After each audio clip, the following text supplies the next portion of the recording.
एक हिरनी थी जो गर्भवती थी। वह अपने बच्चे को जन्म देने के लिए जंगल में एक सुरक्षित स्थान की तलाश में एक नदी के किनारे घास के मैदान में पहुंची और वहां उसने अपने बच्चे को जन्म देने का निर्णय लिया।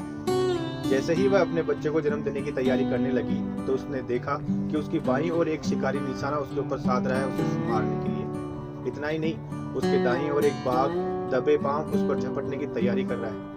मुसीबत यहीं खत्म नहीं हुई, तभी आकाश से बिजली चमकी और गिरी उसके पीछे जंगल में, जहां लग गई आग। अब एक तरफ नदी, दूसरी तरफ आग, एक तरफ शिकारी, एक तरफ बाघ। जिंदगी में इससे ज्यादा मुश्किल वक्त और क्या हो सकता है। लेकिन उस मुश्किल वक्त में भी उस हिरनी ने अपने लक्ष्य से अपना ध्यान नहीं भटकाया। आप सोच रहे हैं कि परिणाम क्या हुआ होगा, लेकिन वह नहीं हुआ जो आप सोच रहे हैं। इतनी विकट परिस्थितियों में जहां उसका खुद का जीवन बचाना और अपने बच्चे को जन्म देना असंभव था, उसने अपने लक्ष्य पे ध्यान केंद्रित किया और अपने बच्चे को जन्म देने का निर्णय लिया। प्रकृति ने उसका साथ दिया। एक बार फिर बिजली चमकी और गिरी वहां पर जहां शिकारी था। शिकारी के हाथ से छूटा हुआ तीर जाकर लगा उस बाघ को और फिर बारिश शुरू हो गई। जंगल में लगी आग बुझ गई। कहने को तो ये एक कहानी है, लेकिन हम इससे सीख सकते हैं कि जब हम हमारे लक्ष्य के ऊपर अपना पूरा ध्यान केंद्रित रखते हैं, चाहे परिस्थितियां कितनी ही खराब आए, तो प्रकृति हमारी मदद करती है।